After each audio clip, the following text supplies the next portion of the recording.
para hindi na kayo mahirapan, ito ang bottom line ng sharing ko. Okay? Kahit may title at profession ka at may negosyo ka na, katulad ko, para sa iyo ang negosyo ito. Just believe.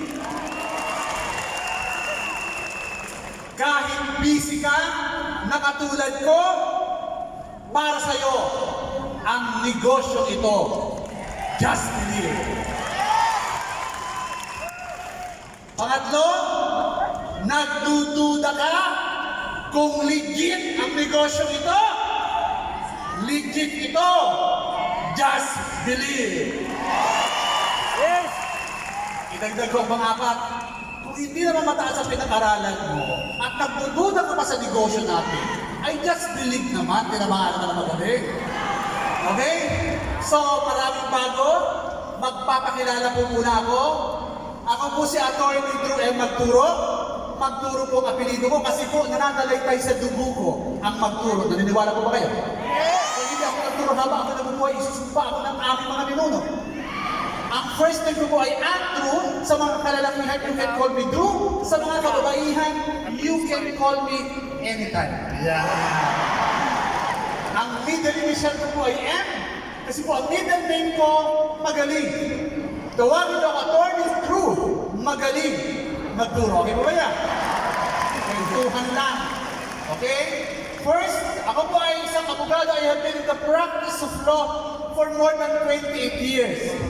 Hindi ako tatlong ng abogado, 5 taon. Ako po ay matagal ng abogado. 28 years na po in the practice of law. First 3 years ko po, as a background, so po akong corporate lawyer sa Makati. Mataas ang sweldo. Kasi corporate lawyer. Pero malungkot. Bakit? Kaliwa ang kanan, harap likod, puro libro. Pag kinakausap ko yung libro, ayaw sumagot. Kaya pag kinausap ko kayo, sumagot kayo, kasi hindi naman kayo libro. Saan gwapo? Sa personal o sa picture?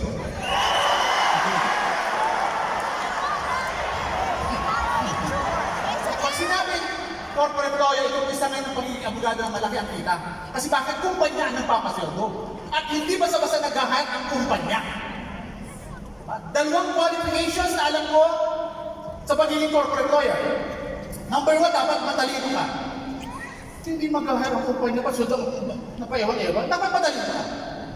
And number 2 na qualification, dapat guwapo ka.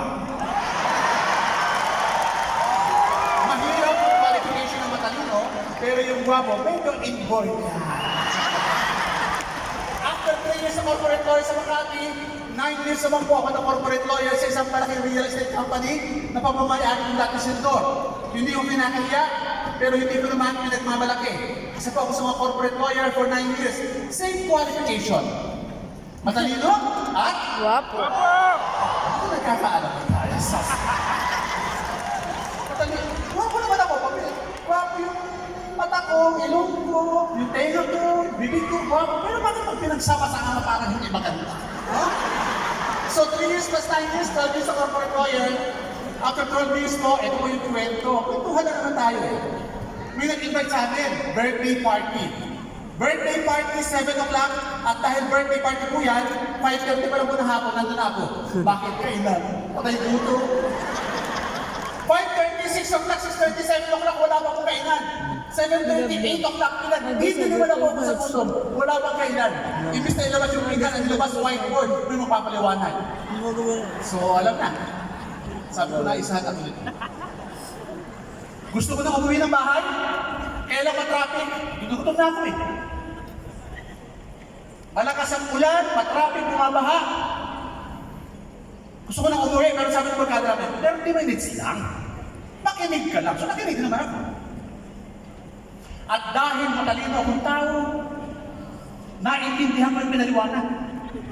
At dahil naintindihan ko, isa lang ang maliwanag na konklusyon nung gabing yun. Naintindihan ko, tama? Ang sabi ko, ayaw ko yan. Bakit? Naintindihan ko. Maraming tao ayaw sa ganitong klase negosyo, pero pag pinanong mo naman, hindi naman naintindihan. Ano kaya yung inaayawan? Medyo bukol din, no? So ayaw ko kasi, number one, mahilig ako sa ebidensya. Number two, matigas ang ulo ko. So ayaw ko, kasama ko yung asawa ko. Gusto nyo ang asawa ko? Ayaw ko. Yun ang pinakamahirap na nangyari. Gusto ko uminom.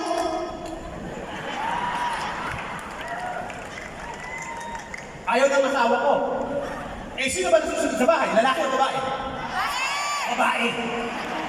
Tama? Ayaw ko, gusto niya, Iba yung lalaki. eh di, sinunod ko yung asawa ko. Ayun na. Kasi yung asawa ko po ay isang judge. Susundin, hindi. May warrant of arrest ka. Pwede ba tawagin tumayo muna yung aking magandang asawa? Hindi na po basta-basta judge yan. Okay? Actually, siya po ang naghatid sa akin sa ganitong klaseng negosyo. Yung asawa ko po, for your information ha, para makita nyo kung sino yung nakatayo.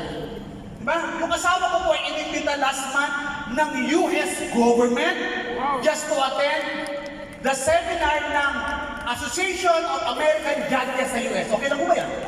Big time hindi. Tapos big time yung asawa. So ayaw ko yan. Gusto ng asawa ko, bahala ka sa buhay mo. Bahala ka, gawin mo yan. So umuwi na madaling araw, nagtitraining from Laguna, pupunta, alas 10 madaling araw, kasama yung mga taga-probinsya. So nagsisigawan, nagpapalakpakan. Sabi ko talagang mga adik ito, mga ito ah. Hindi ako naniwala, ayaw ko talaga. Kaya lang dumating ang mga pagkakataon, pati nanay at tatay, kung nakikipalakpak na rin. Medyo sabi ko, alam nga na ito ah. May style siyang ginawa, parang kwentuhan lang na tayo. Inibita ko ng asawa ko, sa Ortigas, bumili tayo ng products. Ipagmaneho mo ako, masunurin asawa, tama. Pinagmaneho ko siya. Sabi sa akin, o tapos na nagpamaneho na ako. O nagpamaneho na ako. Sabi sa akin, umakyat ka pera ng credit card mo. O di binigay ko ang credit card ko. Hindi umakyat ka na pa may binibirmahan. Pag akyat ko doon, sabi sa akin, mahaba ang pila. If I were you, makinig ako ng seminar. Pag tingin ko kanya, maraming tao. Tapos may tinulong ng sindikato at kulto, yung speaker. Sabi ko, magaling. Style pala niya yun. Dumarating ako galing buwan, napapaupo ko sa bandang dito sa harapan, at kung napanood ako sa harapan, naintindihan ko na, maganda pala. Sumobra naman, naintindihan ko. Dati nakaupo na ako, ngayon nakatayo na ako dito parang magpaliwanag. Isa sa mga lessons na natutunan ko, you cannot escape your destiny. Pag may nakatakta pala sa isi, Lord, wala kang magagawa. Actually, yung nagkakapaimbita sa inyo dito, pagkakasali nyo sa Alliance in Motion Global, it's part of God's mysterious design. Amen? Amen! Hallelujah! Praise the Lord! Sumali po ako sa Alliance in Motion Global, January 2019, through President Joseph Lim. January 2019, sumali po kami sa Alliance in Motion Global. After 2 weeks of doing the business, ako po ay naging Gold Executive Awardee. After 2 weeks. And after 2 months of doing the business, I earned my first million. Doing the business part-time. Okay lang po ba yun? And also, noong 2019, ako po ang 2019 Rookie of the Year. Okay lang po ba yun? Attorney, bakit ka mabilis? Ang tanong ko, bakit ka mabagal? Kasi sigurado ko na maganda ang Alliance in Motion Global kasi ako naniniwala sa kumpanya. Marami na rin po ako mga awards. Top 9, top 18 ng pandemic, after pandemic, top 6, top 3 ng Project High, top 500, top 200 ng company. Okay na po ba yun? Doing the business part-time.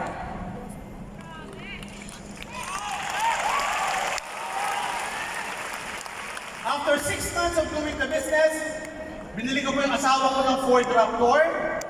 Okay? March 21, during pandemic, Bumili po ako ng portion ng lupa, 3,000 square meters sa island during pandemic. Ang gagawin ko po dyan, plano ko po dyan, hub na resort. Okay? 360 degrees sunset at saka sunrise. Ganun po kaganda. Papatayo ko po yung kalahati ng Malabali, Indonesia. Ang kalahati ay Santorini, Greece. Okay po ba? Papatayo ko ng hub. Para pag walang production, itulak ko na lang. Diyan na kayo ko.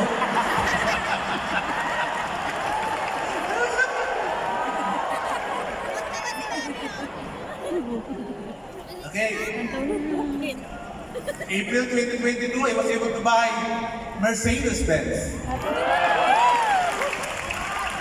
Gusto ko lang ma-feel yung experience of driving a luxury car.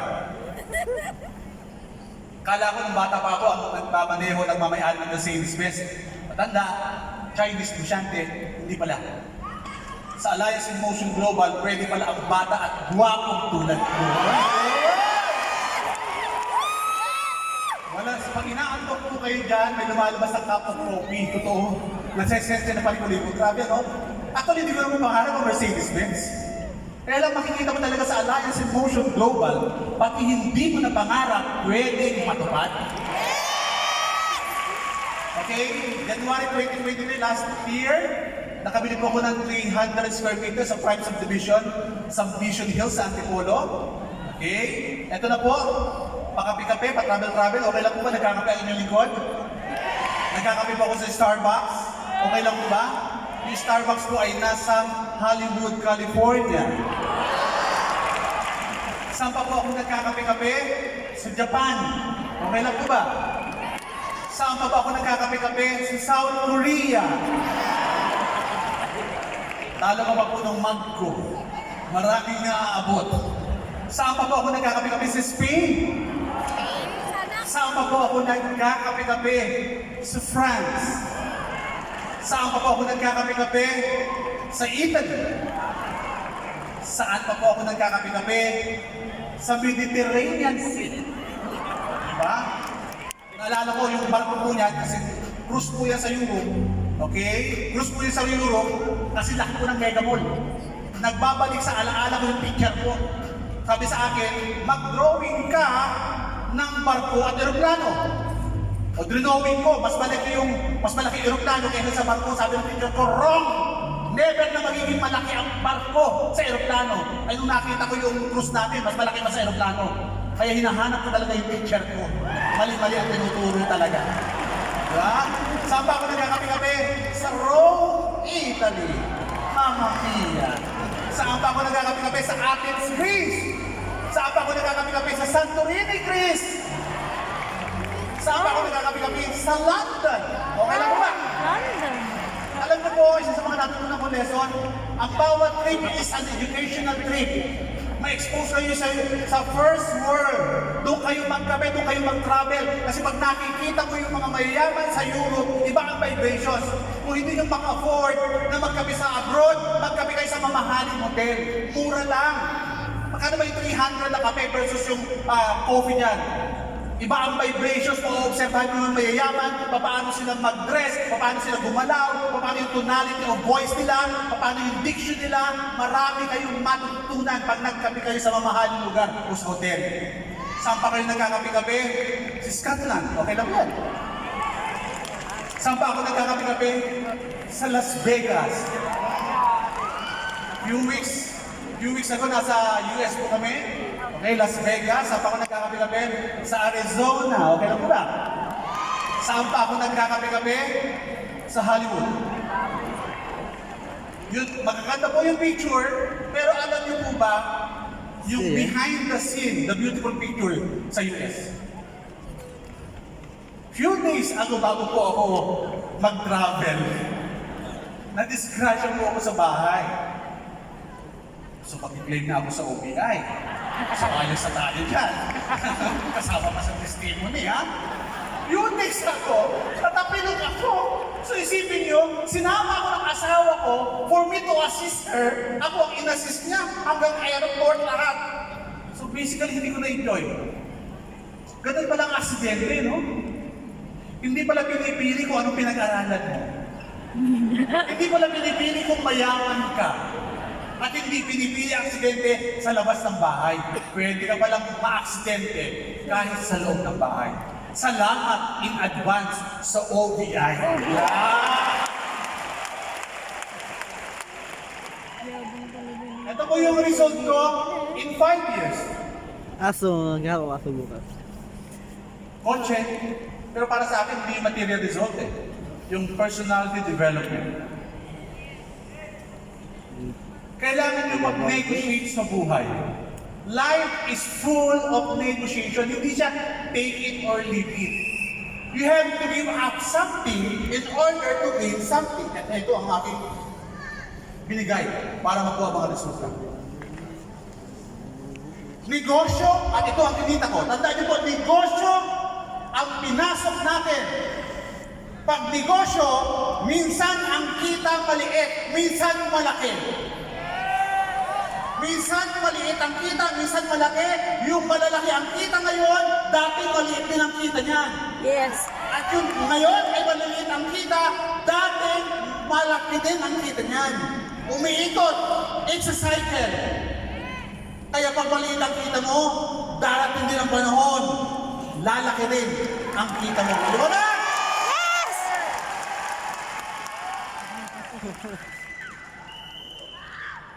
Tama, di ba? What if, after 5 years, magtatagumpay ka? What if, after 5 years, magtatagumpay ka? Paano mo haharapin ang mga challenges ngayon? Bibigay ka ba kung alam mo after 5 years, magtatagumpay ka? O walang ka ng tao, okay lang. Pag nawala ka ng tao, naubos ang tao mo, ibig sabihin, tapos na sila sa misyon nung sumali sila. Hindi sila masamang tao, na-fulfill lang nila yung kanilang goal pag sa pagsali sa mo. At kung maliit pa ng kita mo, it's okay. Huwag mong aasamin ang malaking kita o magandang resulta. Ang asamin mo ay magkameron ka ng tamang ugali para harapin ang mga challenges na kailangan para magtagumpay.